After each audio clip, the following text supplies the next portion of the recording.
Assalamualaikum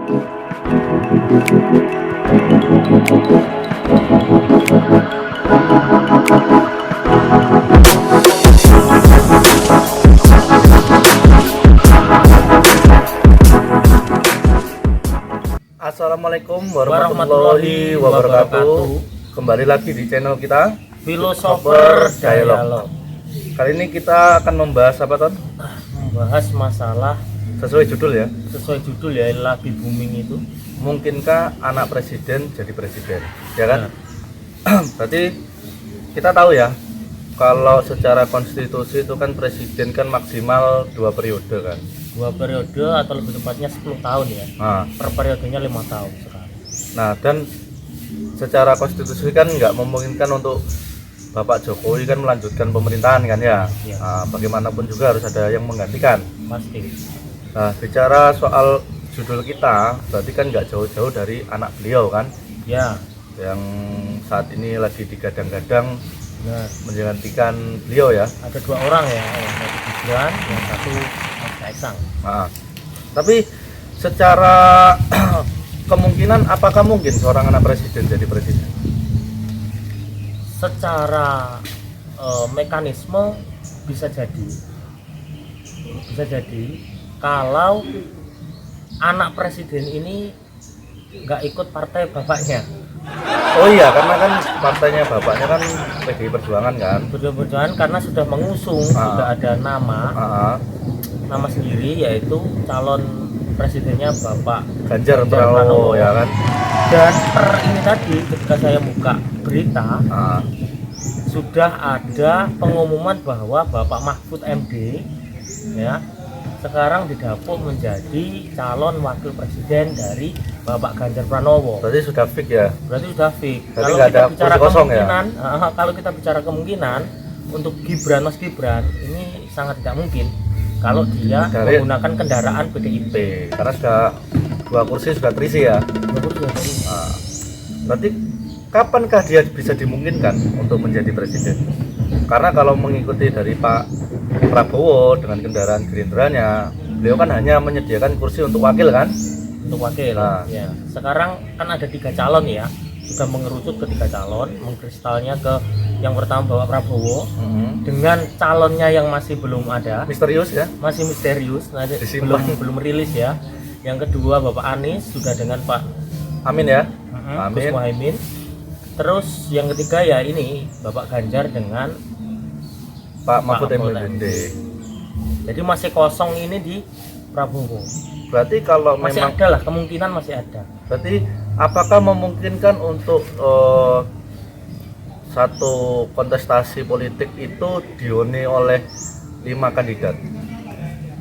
Berarti kalau 100% dibagi 5 kan 20%-an kan ya?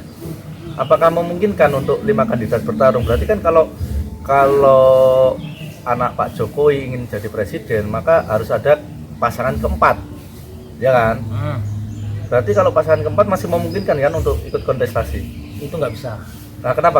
Itu nggak bisa karena terhalang namanya presidential threshold. Nah, apa itu?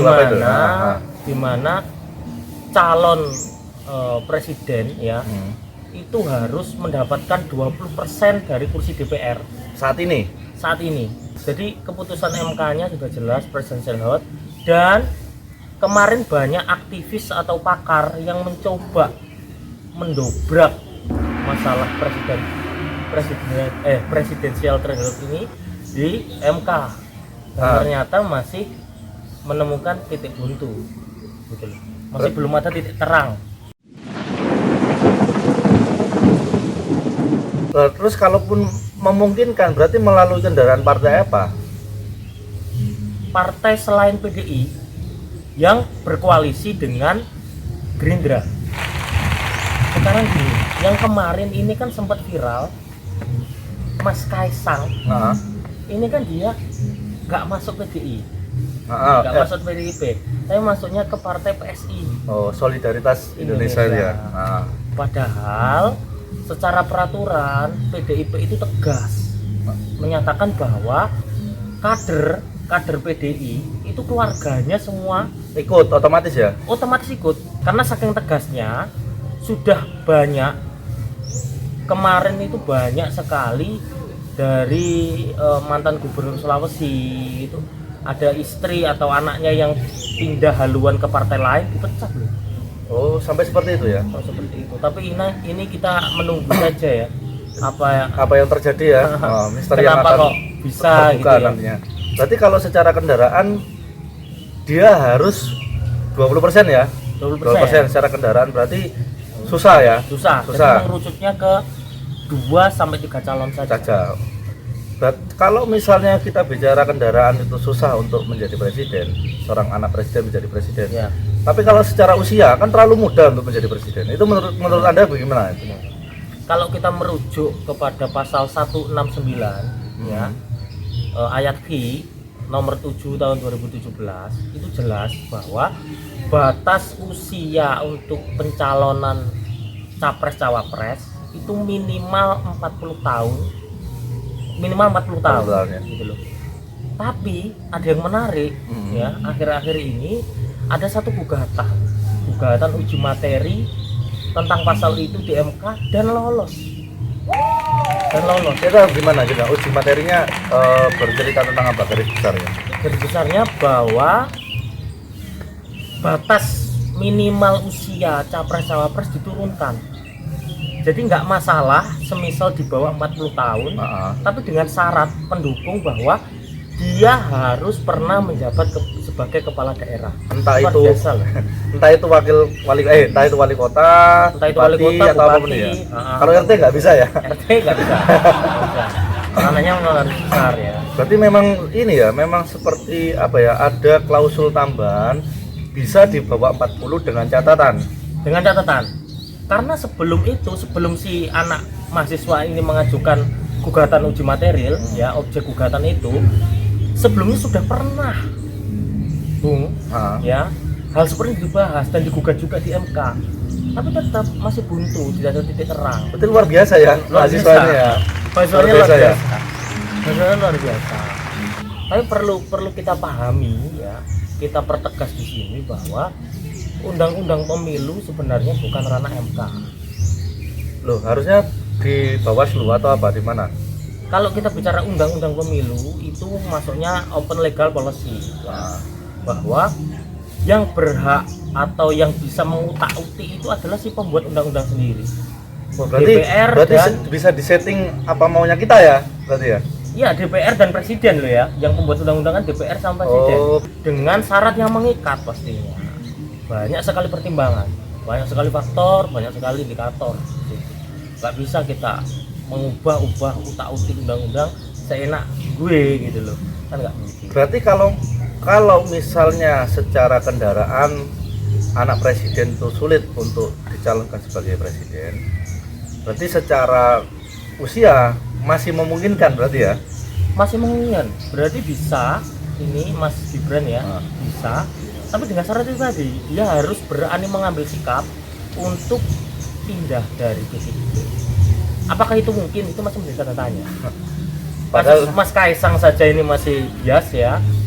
Sikap PDI masih belum jelas apa yang akan dia lakukan. Apakah berani untuk memberikan punishment kepada Bapak Jokowi selaku ayahnya ya? Ya, ayahnya dan presiden saat ini gitu loh. Apa mungkin anak yang satu lagi mau melakukan manuver yang sama itu masih menjadi pertanyaan juga.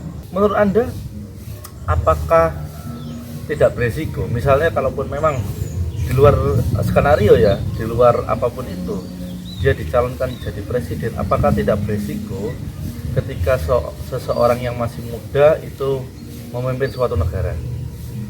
Jadi gini, para pakar ada 2 pendapat yang berbeda. Yang pertama, ada yang pro dengan keputusan MK ini, walaupun yang tadi ya kita bahas terkesan overlapping. Ini memfasilitasi para pemuda yang berprestasi ini bisa ikut andil dalam kontestasi politik seperti pilihan presiden. Tapi ada satu kubu yang kontra karena dirasa umur muda ini masih prematur. Masih belum matang lah. Masih belum matang secara mental, secara pengalaman gitu loh. Sekarang gini, kenapa kok undang-undang itu sudah terbit, sudah kita jalankan sekian lama bahwa batas usianya itu minimal 40 tahun. Tiba-tiba berubah, ada aturan tambahan. Karena kan dirasa matang. Kenapa kok harus minimal 40 tahun? Berarti kan 41. Secara psikologis memang 40 tahun memang sudah matang ya. Sudah matang. Dia sudah Asam pasti garam sudah kehidupan menjabat. sudah tahu, Ya. politik luar dalam juga sudah tahu. Karena kita kan bicara sebagai orang nomor 1 di Indonesia ya. Iya. RI 1 gitu loh, bukan kepala daerah yang daerah. Dimana lebih kompleks ya mengurusi warga negara daripada warga kabupaten, warga kota kan ya. Benar. Terutama Sangat nanti luar biasa. hubungan internasional kan.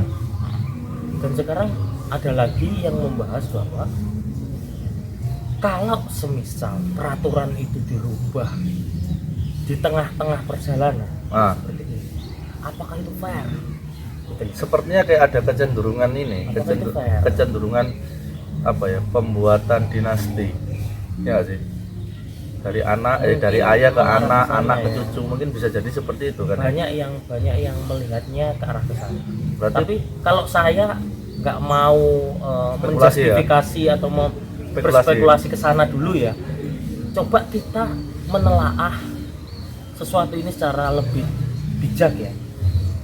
Bukannya lebih bijak, semisal memang undang-undang ini mau dirubah atau dibuat butir-butir per poin-poinnya ini dirubah secara signifikan ya seperti ini.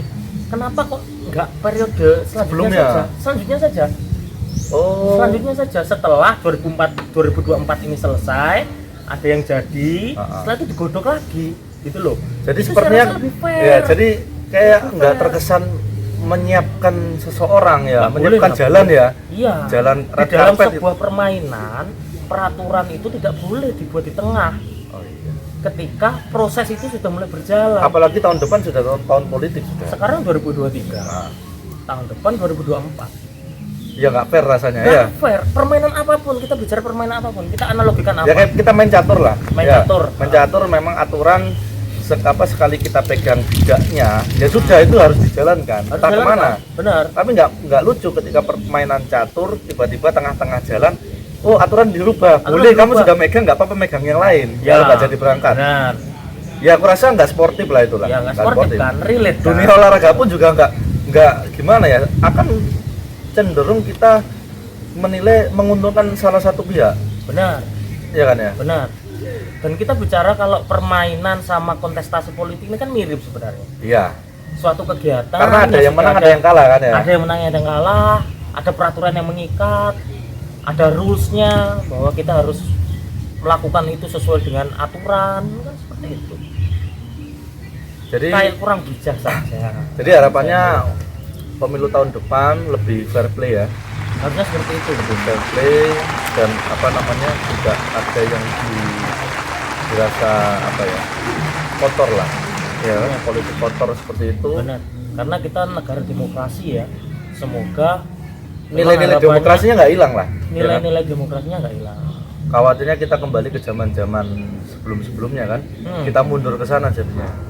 Mundur ke zaman-zaman otoriter. Ya seperti itu. Ya, seperti Orde Mana Baru. ada garis keturunannya jadi kayak seperti raja ya, kerajaan jadinya. Ya, Jadi dimana monarki kan ya. ya monarki. Jadi monarki. Jadi apa yang bisa kita harapkan di tahun depan kan?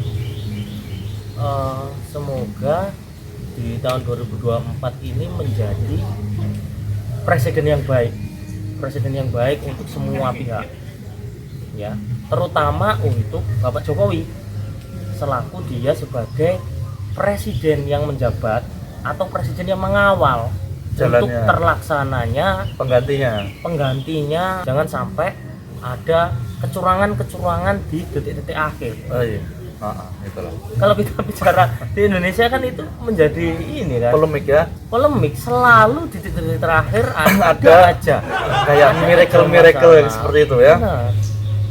Ya, semoga itu harapannya. Kalau bicara masalah Mas Gibran, ya itu tadi, semisal keputusan MK ini sudah ketok palu dan dianggap Sah secara hukum. sah, walaupun para pakar ada yang bilang ini overlapping, bukan ranahnya, karena tadi kita bicara kan ini open legal fallacy. Jadi yang berhak itu adalah si pembuat undang-undang. Kita tunggu saja ya kelanjutannya seperti apa. Semisal memang Mas Gibran ini bisa dan memenuhi syarat untuk maju terkait dengan klausul tadi, nggak masalah. Akan jadi sejarah baru. Akan jadi sejarah baru. Dimana Tapi dia harus itu tadi, dia harus melompat dari PDIP. Apakah itu mungkin? Itu loh masalahnya. Apakah itu mungkin? jadi nanti bisa Dan ada yang lucu. apa? Partai Golkar kemarin sudah mengeluarkan statement bahwa Partai Golkar siap menampung Mas Gibran ini sebagai kader Partai Golkar. Oke, nggak masalah katanya. Luar biasa ya. Luar biasa. Politik itu dinamis. Politik itu dinamis. Tidak ada sedinamis politik. Baiklah kalau gitu, semoga di akhir video ini yang bisa saya harapkan adalah di tahun politik tahun depan tidak ada isu-isu sara lagi yang dipertarungkan lah. Benar. Karena Jangan sampai kalau itu Sarah. syukur-syukur nanti tidak ada benturan antar lintas agama, lintas suku, lintas keyakinan atau apapun itu, sehingga politik adu domba itu nanti sudah harapannya mulai hilang lah di tahun kayak gini lah, zaman milenial kayak gini mau masih sudahlah seperti itu. Nanti yang senang bukan kita orang luar malahan, ya kan? Benar. Kita gontok-gontokan Penunggang gelap ini. Iya, yang punya kepentingan itu Iya, ya. benar. Politik kepentingan, penunggang gelap yang di balik layar pasti senang. Baiklah kalau begitu, sahabat-sahabat. Jadi akhir kata hanya kita bisa berpesan bahwa jangan mau dihasut Dan tetap berpikir jernih. Assalamualaikum warahmatullahi wabarakatuh.